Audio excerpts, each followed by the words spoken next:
Lumaki pa yung yung sport.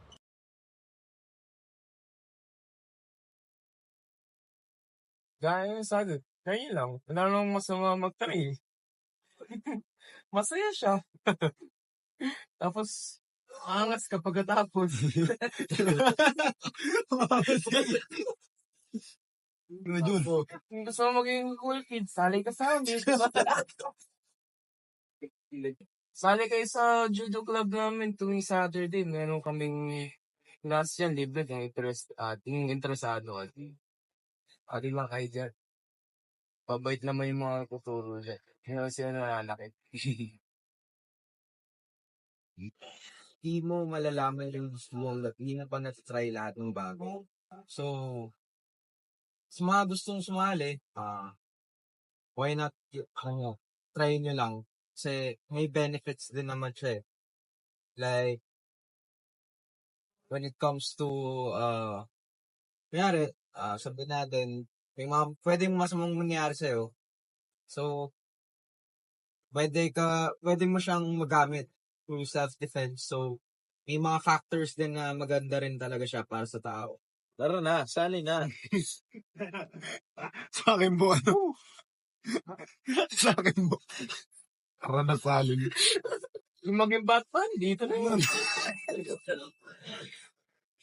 Sa mga kabataan, lalo na yung mga na-curious lang sa sport yan, sumali na kayo kasi alam ko yung ibang mga tao minsan medyo discouraging sila pagdating sa yun pagsabi sa mga bata na ay sumali ka ng martial arts or ganyan, ay sa lagi nila sasabihin na ay hindi baka magkano ka sumakit ng katawan mo, magka-injury ka. Lagi niyo pong tatandaan na sa lahat ng klase ng sport meron po talagang risk na injury, pero sinisigurado ko po na basta sumunod lang kayo kasi sa judo naman tinuturuan kami kung paano yung tamang falling tsaka rolling, so lahat magiging safe as long as marunong kang makinig tsaka handa kang tanggalin yung pride mo. Yun, talagang magiging safe yung sport. And sana marami pang bata kasi yun, para maraming mga cute na babies sa dojo ganun. Safe na yun, yung Batman pa yun. Package deal. Last championship. Describe the road to championship. What were your struggles and how did you go through? Sa may funding, papansin gawin. Pero, kami naman kasi, hindi namin masyado iniisip yun kasi, ang goal lang namin dito is paging pinakamagaling at may mapakita kami na gusto namin ma-achieve, diba? So, hindi kami nagpapa-apekto sa ganung bagay. Kaya, wala naman masasabing great challenge talaga. Which is yung mga bagay lang din namin kaya kontrolin gaya yun nga. Pero, hindi ko yung papa-apekto doon kasi may goal kami as a team. Siguro yung mga struggles na na-face namin is yung injuries. So, non-negotiable siya sa amin last season. Maraming na-injured sa amin. So, medyo nahirapan kami sa campaign namin kasi hindi namin ma-maximize lahat yung potential na. So, pero through injuries naman, nagtiwala lang kami sa proseso namin. So, we stick to the plan lang. So, yun, nakuha namin eventually. Yung important factor na nakamit ng team last season is yung bond, yung brotherhood na nabuo within the family. So, kinonsider namin na sa isas kapatid, kuya, bunso, ganun. So, doon pa lang sa mileage na nagawa namin, nakita na namin na iisa lang yung goal namin, iisa lang yung ambition ng bawat tao sa amin, individual. Lahat gusto mag-champion. So, every time na parang may na-fall back, every time na parang may nalulumbay, nawawala sa wisyo, doon kaming lahat as a family, as a brother. Kukumpletuhin namin ulit araw mo, gagawin namin, papasayin namin, boboyin namin, gano'n. Hanggat sa makuha namin ulit yung bond na hinahanap namin until ma-reach natin yung goal natin, which is yung championship. Sa akin naman, siguro as a team, marami talaga kaming naging struggles. Pwede yung dami kong pwedeng sabihin dito. Like, for example, yung training venue namin, kung makikita nyo, medyo hindi siya akma sa tournament na linalaruan namin. Medyo makitid siya, paisip pa rectangular. Kaya dumadami yung injury rate sa team namin kasi tumatama kami dun sa mga dingding, ganyan. Pero, tulad nga ng sinabi ni Pierre na ah, parang yun yung mga bagay na beyond our control na eh. Diba? Kumbaga, ito yung meron kami. So, ito yung gagamitin namin para mag-champion kami. Mga ganun bagay. And siguro, isa sa mga struggle din is, kasi kung titingnan nyo yung record, parang 2 consecutive seasons ata na first runner-up kami. And like prior to that, hindi nagpo-podium yung team. So parang somehow nung parating na dito sa championship, parang magkaroon kaya kami ng parang emotional fatigue. Or like parang, ito na naman ba yun? Parang baka magsi-champion ba kami? Mauulit lang yung 2 season na first runner-up na naman. Kasi sobrang bigat talaga sa loob. Pero yun nga, inalam ng lahat ng team lahat ng members ng team kung ano yung mga roles. Example, itong mga captains ng team, sila sa mga naging leader, yan. Si Pierre bilang isang rookie, 'di ba? Nag-show off siya agad, ginawa niya agad yung role niya. So bilang isa sa mga senior ng time na yun, isa sa mga naging vocal leader, 'di ba? Yun, siguro. Naging lang, sama-sama lang talaga kami, kaya naitawid namin yung season. Next question is, what's it like to be representing me as a student? Ano, Pierre? Banat. You be student? First of all, syempre wala na akong iba pang mail pa kasi nandito na ako sa number 1 university ng Pilipinas. So, kung iisipin, para sa akin, wala na, best feeling na para sa akin to. So, Very question. Sagot ko ba? Ano daw feeling? Feeling. Tama. Pierre, ikaw na, Pierre. Parang kasi sabi, di ako makapag-aral dito kasi masyadong magaling daw nila sa academics. Kaya talagang yung may nakita ko may opportunity ako pumunta sa talagang sabi ko, ay ayos to kasi nasa raw ng mga ibang kakilala na hindi ako makakapunta sa school na. Pero nandito na ako na yun. So parang nung palang goods na ako eh. Masaya na ako.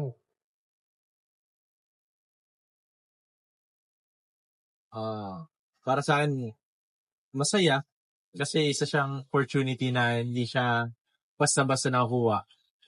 Siyempre, student-athlete ka pa, parang iba siya pakinggan. Nakakapagod man, pero along the journey, napakasaya nga. So, dito pumapasok yung sinasabi nilang diskarte o diploma ba yun? Dito pero dito sa UP, as a student-athlete, both yun eh. Diskarte at diploma. Kung gusto magpares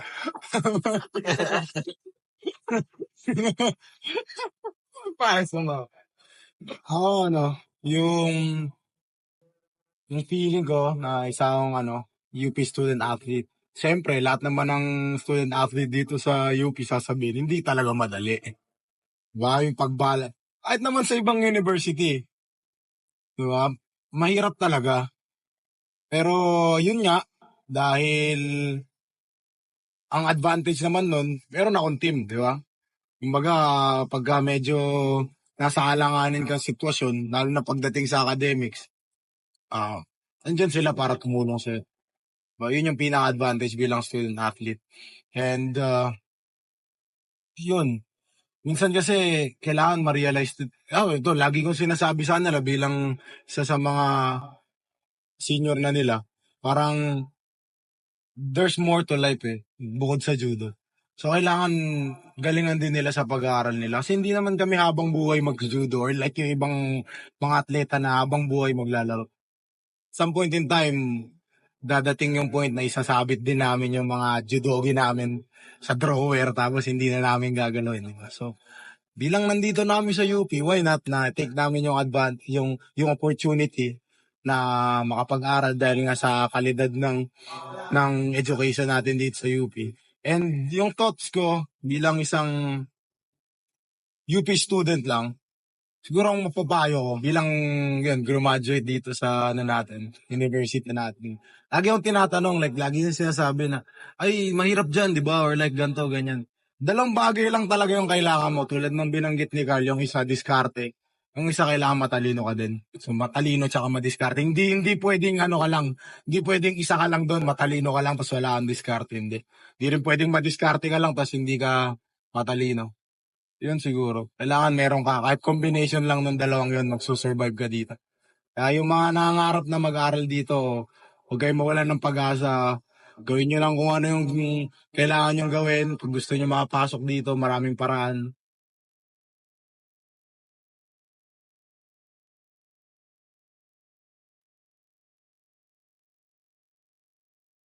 Opportunity to think that you can have to do or anywhere. Like family, friends.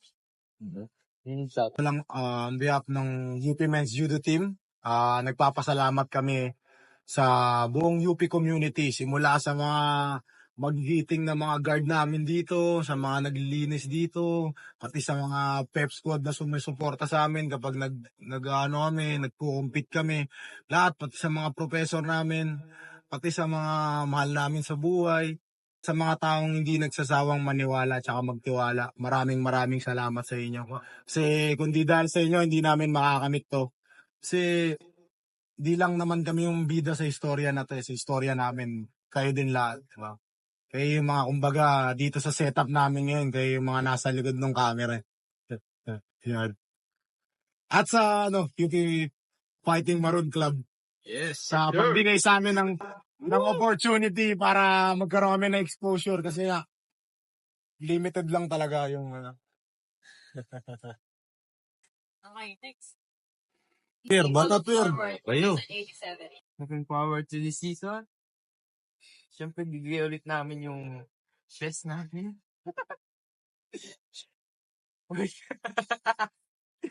Parang, magkakas pa. Parang peke naman yung sinabi ko. Sumawa ako eh. Gago lang. Sige Pero, Chris Paul. Nung tatawag ko, Chegra. Okay, so, ito yun pa rin. Siguro champion pa rin kami. Yan ang masasabi ko. Kasi, kahit na sabihin natin, medyo marami mawawala, pero nandun pa rin yung puso natin eh. Last pa rin yung tibok eh. So, mag-expect na kayo na mangyayari. Yun lang. Ako, siyempre looking forward to this season. Ready namin i-face yung struggles, challenges na ma-face namin. And, mas, gutom kami ngayong season, coming to this season. So, hindi kami nagre-relax kahit na nag-champion kami. We're hungrier for more. Hungry for more pala. Okay, hungry for more. Rar. Hungrier for more of Yeah. Ano ba ako? Oh. As a, siguro, last playing year ko na kasi yung last season eh. So, as a captain a captain din, na, ikaw na bahala. Yun na. Yun lang yung sabihin ko na, kaya nyo na yan. May tiwala kami. Kasi, hindi. Tsaka sa, alam mo talaga. Pero yun lang. Sa may iwan na team, kaya nyo na yan. Alam ko nang nahulma na kayo ng last season. So, ito na yung isa pang season na hinahanap. Gawin nyo lang yung mga gawa nyo. Gawin nyo yung mga kaya nyo. We are. Mamaya ko na sabihin. Ay. Stronger, better. Ako, personally, to be honest, I feel like, ano, whether maglaro pa ako or hindi, I feel like, respectfully, we are the best team sa UAP. So, naniniwala ako na, kasi yun nga, tulad ng kwento ko kanina, ilang failures yung kinarap ng team bago maka-crack doon, bago maabot yung championship. Ngayon na naranasan na namin kung paano mag-champion, diba? Ngayon mas ready kami. Kasi walang ibang ginawa yung team, lalo na ngayong off-season, kundi mas pagalingin pa, and mas gawing solid pa yung samahan. Kaya ako, whether kung magiging player pa or magiging spectator na lang ako next season, sobrang excited ako. Kasi ibang klaseng UP Men's Judo team yung kailangan nilang abangan. Like, feeling ko, times 10 yung galing na ipapakita ng team ngayon. Kasi naniniwala ako na we are stronger together.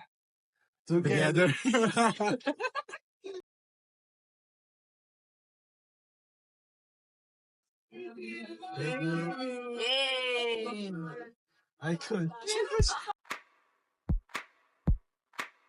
Okay. Hi, I'm Ed Ordillas from the UP Men's Judo team. Alright, so coach, kagagaling lang natin sa season 86 na nag-champion ng team. So, what's your preparations for season 87? Preparation namin is almost the same as season 86. With minor tweakings lang sa technical tsaka sa strength and conditioning. So, di kami masyadong nagbago ng approach. But konting modification lang. Okay, so with that season 86 championship, can you tell us a story or meron ka bang fun memory from the past season na gusto mong i-share sa amin? Ang naging theme kasi nung season 86 is more on enjoying the game eh. So, yung buong mindset ng mga players is every time nag-ensayo kami, serious fun yung nananaig. So, dahil doon, mas na-enjoy nila yung laro dahil nagiging competent na sila. Not just nag-enjoy dahil to participate lang or to gain the experience, but more on to compete, to dominate. So, in that sense, yung enjoyment namin is serious fun, yung underlying principle. So for UP season 87, what can we look forward sa UP men's judo team and even siguro sa women's judo team? Sa men's team, I think paano ba? Because we have some holdovers from the previous season, so expect us to duplicate kung ano yung ginawa namin last season, and expect us to do our best every time. Okay, so meron ka bang message to the UP community and of course sa mga student athletes natin na talagang laging give the give sa mga games nila? Yeah. Sa lahat ng student athletes and lahat ng supporters ng UP Fighting Maroons, continue supporting your teams and continue supporting judo, and lahat ng mga students na hindi pa aware sa judo, you can try Saturdays, and also may PE na judo, so you can test the waters there and see if fit para sa inyo. But once you try it, I'm sure mag-enjoy kayo. Message to the community? To the whole UP community, maraming salamat sa suporta. Huwag sana kayong magsawa na suportahan yung mga atleta natin. They are doing their best. They are not just normal student athletes. They're like superheroes balancing studies and athletics all at the same time for 4 to 5 years of their stay in the college. So it's very fitting na suportahan sila in that regard. Smile naman, coach. Alright, thank you so much. Thank you. Thank you. R18 mo. Puro ganun. R18 mo. Parang namin eh. Ganun na. Toot, toot.